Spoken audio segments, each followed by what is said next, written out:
morning. This is April 18th, and we are at Pontiac Township High School in Pontiac, Illinois. Today we are interviewing Mr. Jack Murphy.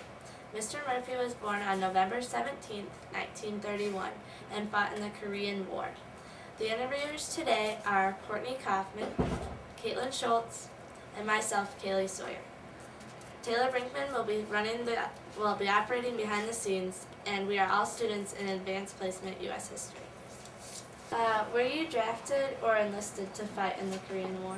Okay, no, I enlisted. I served 3 years.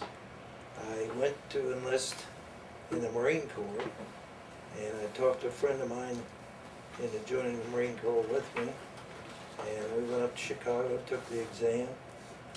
Everything went well till we got to the eye exam, and I didn't pass the eye exam. He did, and off he went to the Marines, and I went home.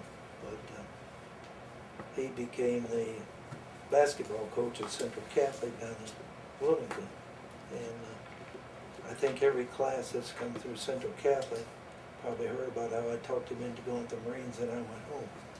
But shortly after that, I enlisted in the Army, and we both served 3 years.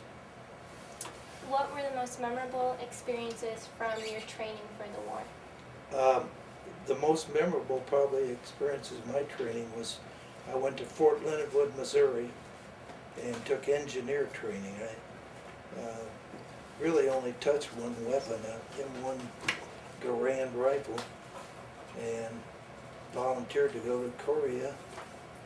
And en route to Korea, about halfway over there, I found out I was not going to be an engineer, I was going to be an infantryman. I said, well, I'm an engineer. They said, not anymore. I said, you're a rifleman in the infantry, so that's how I became an infantryman in the Korean War. Where were you stationed throughout the Korean War, and what countries did you visit? Okay, I left Seattle, Washington, en route to Korea. I got seasick before the ship even got out of sight of land. I'd never been on anything bigger than the Vermilion River at that point, so that was quite an experience. And I, hanging over the side of the ship, and I asked one of the guys, I said, are we about there? And he said, no, we're not out of sight of Canada yet. So that was quite a trip for me. We landed in Yokohama, Japan, and everybody said what a great place Japan was to go on pass. Well, we got Camp Drake over in Tokyo. We got about 10 shots there, put us back on a ship, shipped us right to Korea, so we didn't get out in Japan.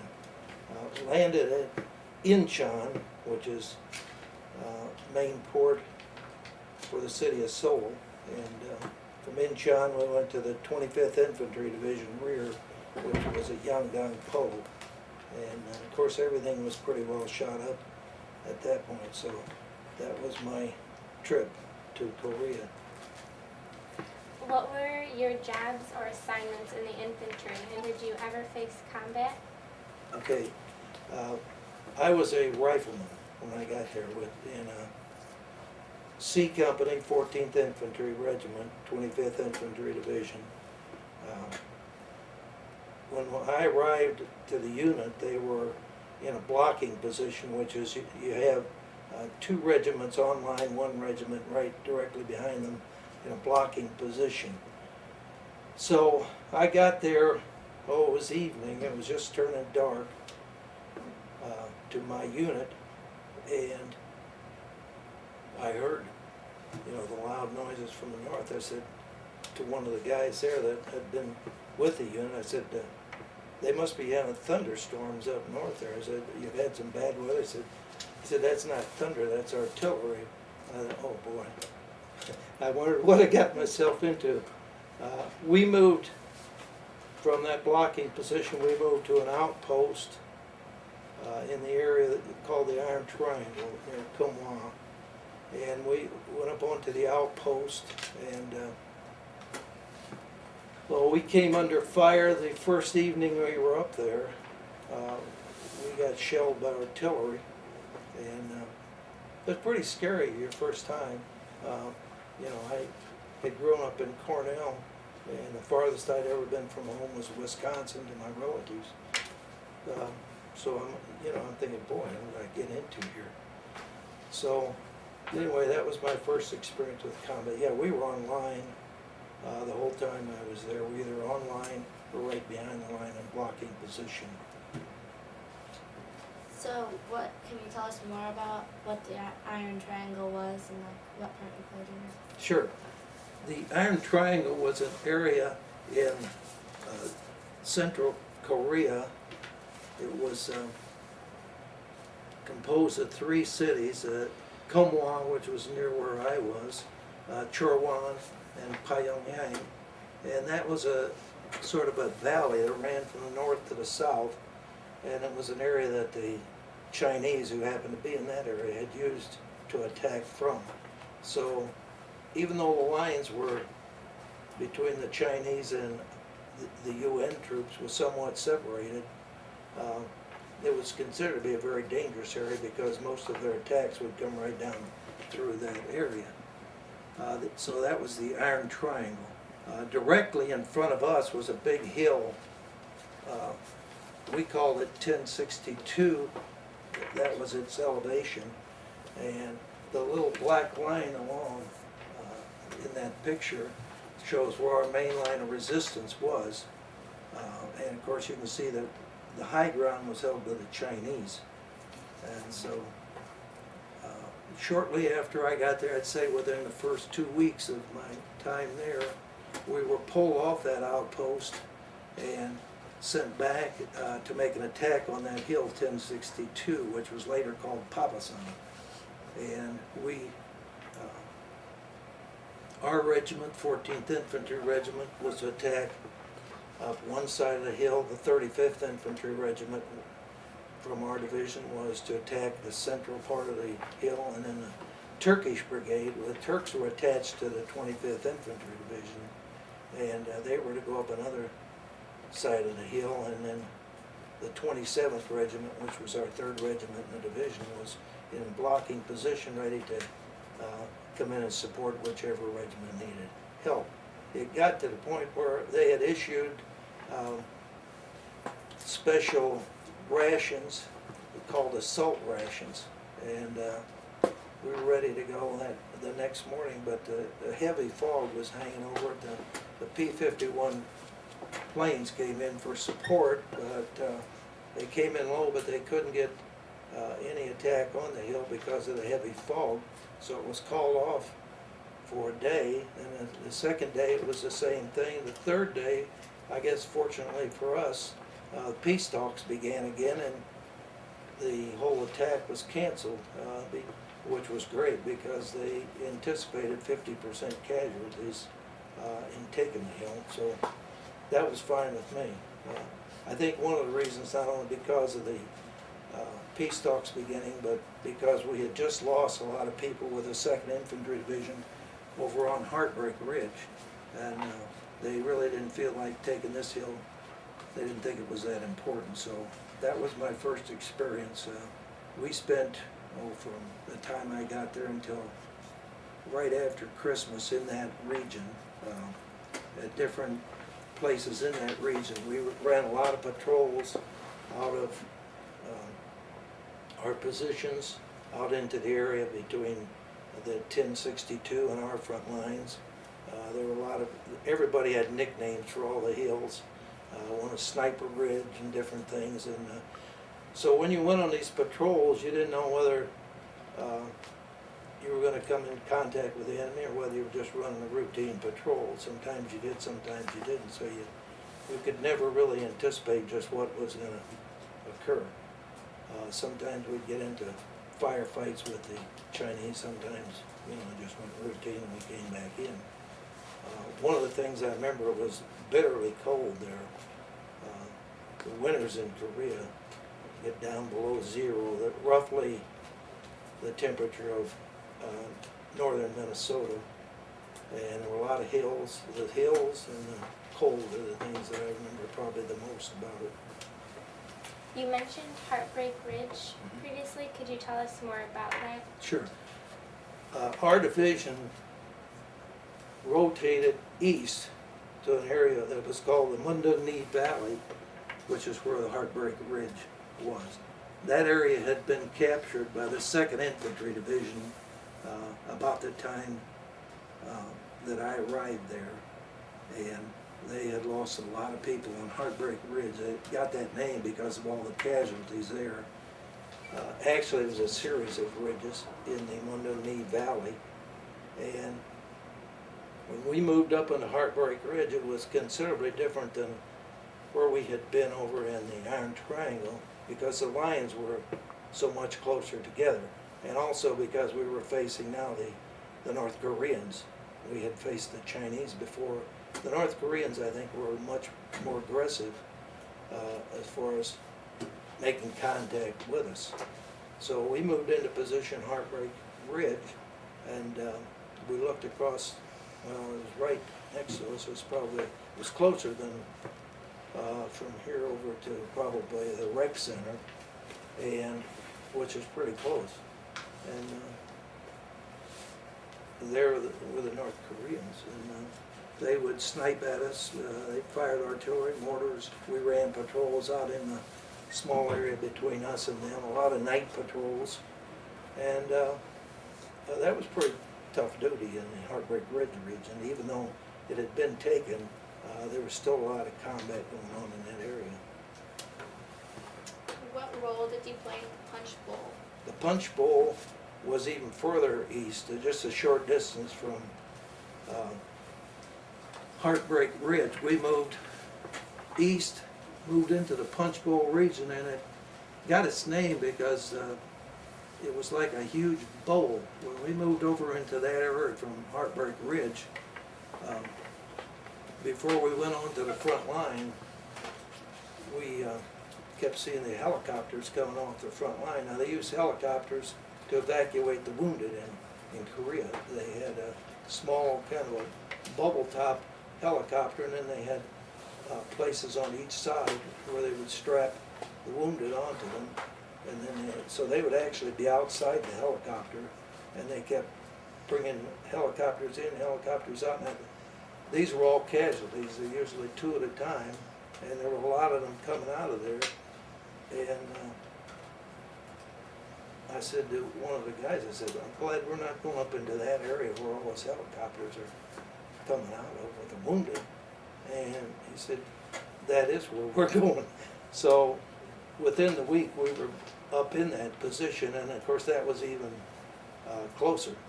So that any time that you stuck your head up out of the trenches, you might get a sniper shot firing at you. So you could hear them going by when we would run patrols, when we would even fire back and forth. You hear a bullet go by you, it kind of snaps in the air, and that's that's pretty close. Probably a machine gun, you hear one right after another. It's almost like bees are coming after you, and that's pretty scary.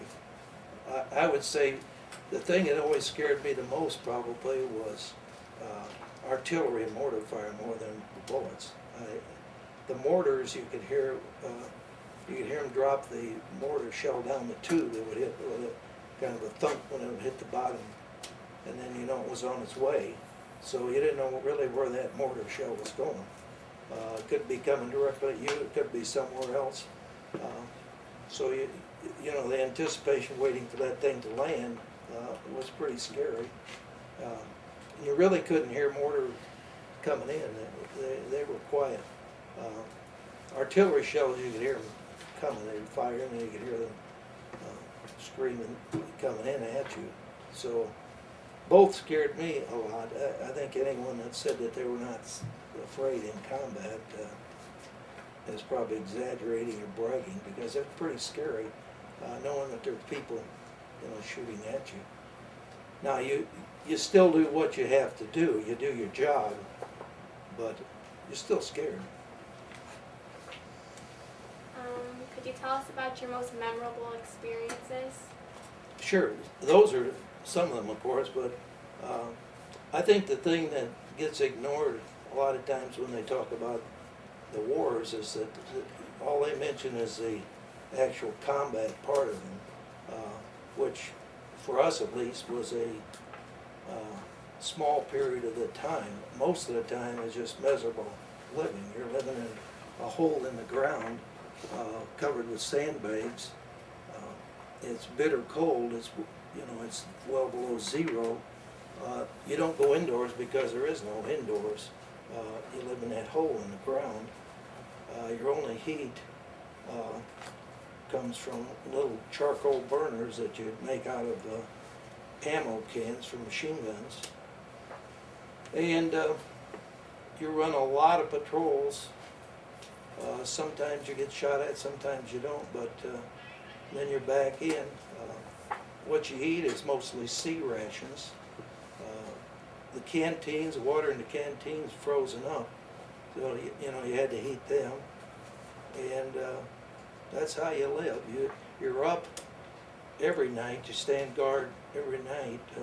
You're on 2 hours, off 2 hours, on 2 hours, off 2 hours every night, and then you're going the full day. So it's pretty stressful because you never knew when someone was going to take a shot at you, or when you were going to get incoming artillery, mortar fire, and so it was just kind of a tense situation all the time. The living conditions are miserable. I'm sure when you talk with some of the Vietnam veterans, it'll be the exact opposite as far as weather. It'll be the heat and miserable. And I'm sure with the troops in Iraq today, it's entirely different living conditions, but the combat's pretty much the same. It's pretty scary. So that's kind of how you lived throughout all the time I was there. We were either directly on the front lines facing the enemy, or we were directly behind the front lines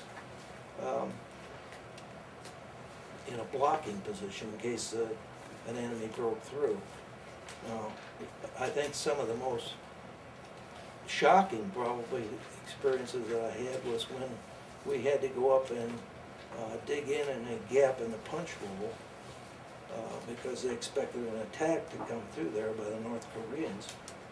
And the area that we dug in, there was a lot of discarded helmets, equipment, entrenching tools, different things like that. And there were a lot of grave sites there. And we didn't think, and there were a lot of landmines too laying around. They were wooden boxes. They were called shoe mines. You would step on them and they could blow a foot off. They wouldn't kill you, but the idea was to just create casualties. And when we were there, a lot of the bodies were kind of handled. I was telling you about the time in the Punchbowl where we were in this blocking position, and found a lot of the people that were Marines, and that was kind of a shock to see that they'd lost so many people there. Probably one of the most bizarre incidents happened on this patrol. You see us coming across the rice paddies and up a hill. We got up that hill. I was carrying a radio called an SCR 300 radio, and I was at the back of the column, and so we ran our patrol. We would go up this hill, recons, see what was up there, and then pull out. So we got up there, and I was at the back with a lieutenant, and our sergeant, platoon sergeant, who was at the front of the column, called back and said that, okay, we're at the trench line of the Chinese. You want us to go take their trenches, or do you want to withdraw? What are we supposed to do? Well, the lieutenant was brand new. This is his first patrol that he'd been on, and he kind of froze up, which kind of scared me. I'm thinking, this guy's supposed to know what we're doing. And so he called back to company level, and they said, are we supposed to go in and take the trenches? Are we supposed to pull back down, or what are we supposed to do? And so they said, withdraw. Well, the guys up in the front got some grenades thrown down at them, and I think they had a little small arms fire from what they call burp guns, machine guns. And then they began to drop mortar rounds in behind us, below us, and kind of walking them up the hill at us. They were pretty close. You could smell the powder from them when they were exploding, and hear the shrapnel going hitting the trees. And so the lieutenant's sitting there. He's scared, which is getting me kind of scared, because I'm supposed to be staying with him. So we withdrew from the front to the back. The front guys withdrew down through the rest of us, down at the bottom of the hill. And when we got back, we found out that the lieutenant had led us up the wrong hill. We weren't even supposed to be on that hill. This hill was full of the Chinese. That was not real good. But that probably was one of the more bizarre things. We've had a lot of patrols, we would come under enemy fire. I can recall one of the patrols we ran, we're going along irrigation ditch, which they irrigated these rice paddies with, and we came under heavy machine gun fire, and it was getting pretty close. You could hear those snapping past you, as I told you. And so most of the guys had gotten down into the irrigation ditch, and I was carrying this radio, and they wanted it up above where they could make contact back with company. And they were getting pretty close, so I jumped down there too, which broke the aerial off the thing.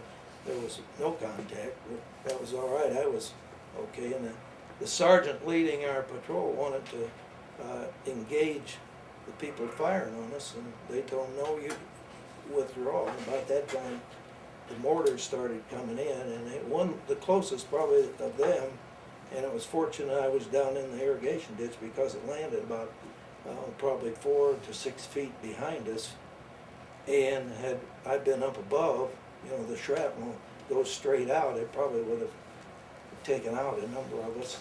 But as it turned out, all it did was knock us against the side of the ditch, and kind of blacked out for a minute, and oh boy, I didn't even know what it was at the time. And we withdrew, and found out that the enemy was sending a platoon down to engage us, and so that worked out pretty well. As it turned out, we were pretty lucky. There were others who were kind of miraculous, where we would come under heavy mortar fire, going through a rice paddy, and they'd be landing out in the middle of us, and I'm at the back of the patrol, and I'm thinking, oh geez, we're going to lose half the patrol on this when we get back, and we hadn't lost anyone. They didn't hit anybody. So you just didn't know, whether you were going to be lucky or whether you weren't. So those were some of the more bizarre things, I guess, that happened. There were a lot of, contacts where we would be hit with raids at night, and they would come up, throw grenades and fire at you, and you'd have to return fire and things like that. So those were some of the experiences. Did you receive any awards or citations? And if so, which one? Which ones and what did they mean? Well, first day I was there, I received the combat infantry badge. We came under fire, an outpost. The combat infantry badge, one at the top, was the means you've been in under enemy fire with an infantry unit. I've had guys say, well, I don't know why I didn't get that. I said, well, you didn't get that because you never got shot at. You see, there's a lot of people who are support troops. I think it takes like 20 soldiers to put one combat infantryman into action. And the combat infantry badge probably was the most prized by all of us. We would usually wear the combat infantry badge after I got back, and no ribbons. I don't think I ever wore all the ribbons. And we had 2 unit citations. We had 3 battle stars on there, which means you were in 3 major battles. It's a little hard to remember what all of those were, but those are probably some of the things.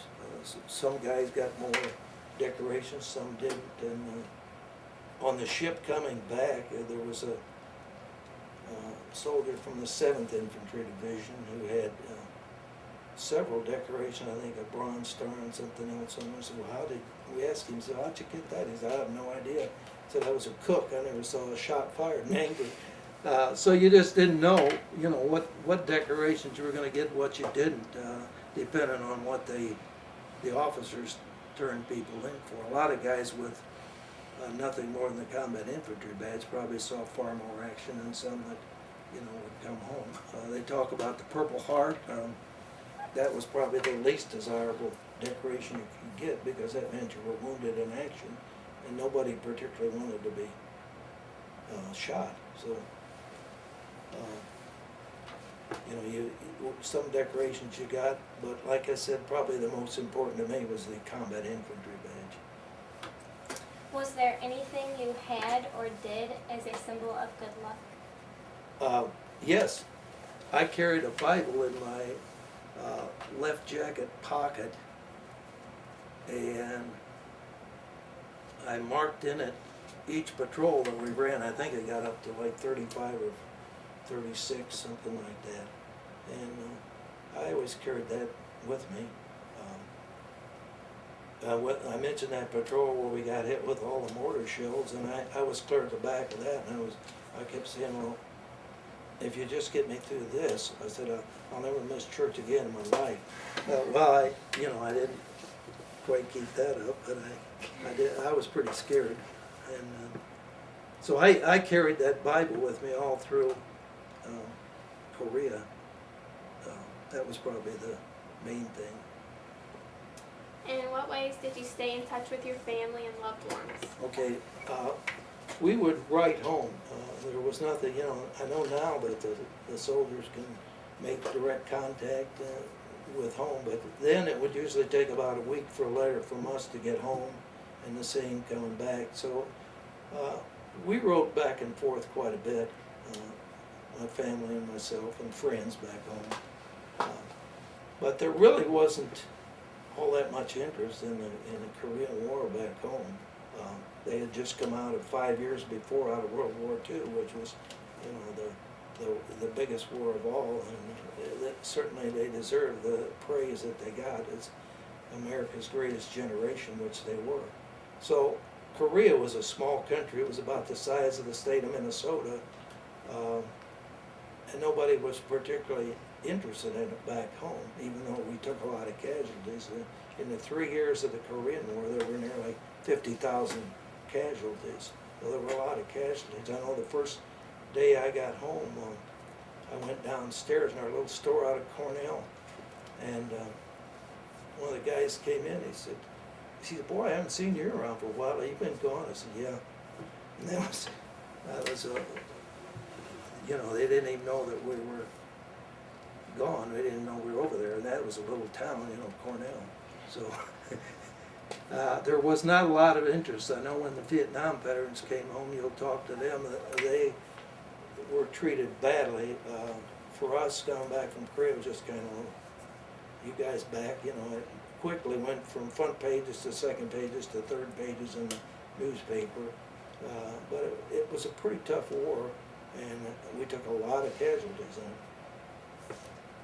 Do you remember any humorous events that happened while you were over there?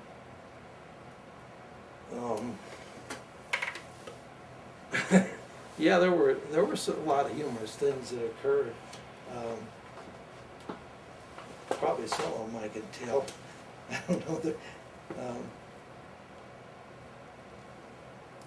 Some of them, one of our guys went back when he was rotating home. He was from Chicago, and on his way home, some of the guys who had been the rear echelon, that's what we call them, the ones that were not in the combat units, made some smart remark to him, and this guy from Chicago poured a milkshake on the guy's head. So there were a lot of, strange things. It was funny when we arrived back in Seattle, there was a big sign for one of our guys that said, "Welcome home, Don Stahl from Wenatchee, Washington," which is where he was from. And that was kind of a shock to us, to think that anybody that'd be there that knew any of us. So that was kind of different. And I think after I got home, I was going to visit my brother, who at that time lived over in Donovan. And I think my mother was driving, I was sleeping, I'd been up all night, and must have hit a bump or something, and I said some things that were probably you wouldn't repeat in front of your mother, but you would in Dory. She said, that's all right. I said, you're home now. And I thought, geez, I shouldn't have said that. There were a lot of humorous events took place. You know, it wasn't all just grim. We had some fun. We would sit out sometimes on the listening post. I can remember sitting out there talking baseball with the field phone back to one of the guys back in the platoon headquarters, talking baseball. He was a Red Sox fan. He was from New England. I was a White Sox fan. And so we talked that. And that helped, you know, ease some of the boredom. But I think 2 nights after we sat there and were talking baseball, that listening post got hit by a patrol of North Koreans. So, you know, you're in danger even when you're having fun. Plus that listening post, we had 2 dead North Koreans laying about 4 feet from us, and it didn't smell very good. And we, one of the humorous things, we had to go out, another friend of mine from South Carolina had to go out, and we were supposed to sprinkle lime on these dead North Koreans because they were smelling pretty bad. And so we went out and sprinkled lime on them, and as we're there, he broke one of the arms off this guy who was kind of laying across the trail, and we go back up into the trenches, and this new kid that had just got to the unit reaches out to help us back into the trench, and so the guy from South Carolina sticks his hand out to the new guy. At the time it seemed funny, and now it seems kind of morbid, but it was kind of funny at the time. The guy's got, his eyes got big, you know, he looked like that. That was kind of crude, but yeah, I guess you had to be there. Do you remember the day your service ended and how you felt? Oh yeah, I was glad to get out. When we left Korea, they wanted us to volunteer. They said you'd get another stripe, and if you'd stay for another tour. And I said, no, I'd rather be alive with, you know, the stripes I got than have an extra stripe when they bury me. I'm getting out of here. And it was a wise choice because our unit came into a lot of heavy combat immediately after we left. When I was discharged from the Army, I was stationed in Washington, D.C. with the Old Guard, which is the honor guard to the President. And I was glad to get out of there too. I got out, I returned home, went to college at ISU, got my bachelor's and master's both there, and then taught for over 40 years. What did you do in the days and weeks after your service ended? After my service ended, I got out a couple of weeks early so I could enroll in college, and I started right back into college after I got out. And it was not an easy adjustment. I think, as most of the guys are going to tell you, the adjustment from being in the war to being back into normal life is not easy, because you're 1 minute, you know, you're under combat being fired at, and the next you're home, and people expect you to be exactly like you were before you left. Well, of course you're not. You've changed a great deal during that time, and from a lot of different events that have changed your life. So, but I enjoyed getting home, getting out, going back to school, the teaching. Of course, about 25 years I was right here at Pontiac High School. How did your service affect your life? It affected it in many ways. I think you grow up. I think it matures you. When I started to college, I went 1.5 years to normal before I went to service, and it was just, you know, like a lot of college freshmen, you know, there seems like there's more important things than studying, and so that was not a real high priority with me. When I came back from the service, I think I'd matured a great deal, and I did much better in college. And I think it helps you, you mature a lot quickly in that. And so, also we got the GI Bill, which it would have been very difficult for me to pay my way through college without that. So my whole college career was paid for by the GI Bill. What did you think of your officers and fellow soldiers? Most of the fellow soldiers were very good. Officers, it depended a lot. We had some very good officers, we had some very bad officers. It was pretty easy. The new ones coming into your unit, if they would listen to the sergeants in the war, they would be all right. If they tried to, be gung-ho and know it all themselves, they would be in trouble because, they were coming in with veterans. Most of the soldiers were very good. A few would not be too good, but they were rare. I know when I got back to college, one of the guys at college said, well, they send all the poor soldiers over to Korea, they send the good ones to Germany. I didn't think that was all that great. But I explained that to him. But I thought most of the troops were very good. We got a lot of kidding being in what they called RA, which was regular Army. Those were the ones that had enlisted. The U.S. on your serial number would be meant you were drafted. So we got a lot of kidding about being RA, the enlistees. But I guess now they're all enlistees, so it didn't matter. It was a good time, but I was very fortunate. If you get back in good condition, I think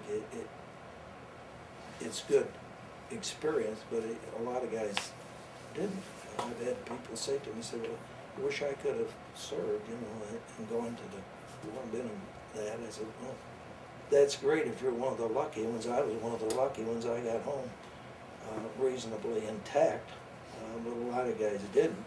A lot of guys never got beyond 19 years old. That was it. And so you just didn't know. I was very fortunate. I served with good people, and it was a rewarding experience, but I don't know if I'd want to do it again because, you find out that a lot of what you think is that you're doing great is just luck. But you don't know where the bullets are going to go, so it's quite an experience. Is there anything you would like to include in this documentary that we have not yet covered? No, I don't think so. I haven't mentioned a whole lot about how we dressed over there. We would layer clothing. You'd wear long underwear. You'd wear wool uniform under that. You'd wear another outfit over the top of that. So plus a big heavy jacket. So you had about 3 layers of clothing. Plus a heavy overcoat and a hat with the ear flaps and the heavy boots, so that to keep you from the cold. And it's hard for people, I think, that haven't been there to understand that you don't get in out of the cold. There is no in. That's it. That's it. I can recall an officer coming through, and I think I was shaving at the time, and it was pretty black from all that the smoke. And he said, well, when's the last time you soldiers had a shower? And I said, it's about 6 weeks ago, sir. And he looked at it and said, these guys haven't had a shower in 6 weeks. Well, that was fairly typical at that time. When you went back for showers, they took all your clothing, threw it in a big pile, sprayed you with DDT for bugs and lice, because you had a lot of bugs running around in these bunkers and rats and things like that. So it wasn't, real glamorous life, but that was kind of what it was. Overseas in a combat region, This is the stripes right here in the chevron on this sleeve and the other sleeve signifies staff sergeant. This is called a taro leaf because the home base for the 25th Infantry Division is Hawaii, and that's where they raise the taro with the lightning, so it was nicknamed Tropic Lightning Division. The crest on each shoulder is the 14th Infantry Regimental crest, called the right of the line. The blue, light blue braid and the light blue behind the U.S. and the cross rifles for the infantry signifies infantry. If it's anyone that's wearing the light blue braid would be an infantryman. This is the Meritorious Unit Citation, United States, the red one. The other is the Korean Presidential Unit Citation given to our unit. Over here would be the Combat Infantry badge at the top. That's the one that we wore all the time. I think I mentioned that was the one we were most proud of. The Good Conduct ribbon. Now with each of these ribbons there would be a medal, which nobody wore. You'd wear the ribbons. National Defense and the Korean Campaign ribbon. It has 3 battle stars on there for the 3 major battles that our unit was involved in. Korean Defense ribbon, and that the one with all the light blue and white stripes would be the United Nations medal, and then with the ribbon here, and then that would be from the President of Korea. Over here would be this patch is the Military District of Washington, which is the unit I was with when I served in Washington, D.C. with the Old Guard, or the President's Honor Guard. We were stationed at Fort McNair in Washington, D.C., and we were 2nd Battalion. We were considered a White House Guard.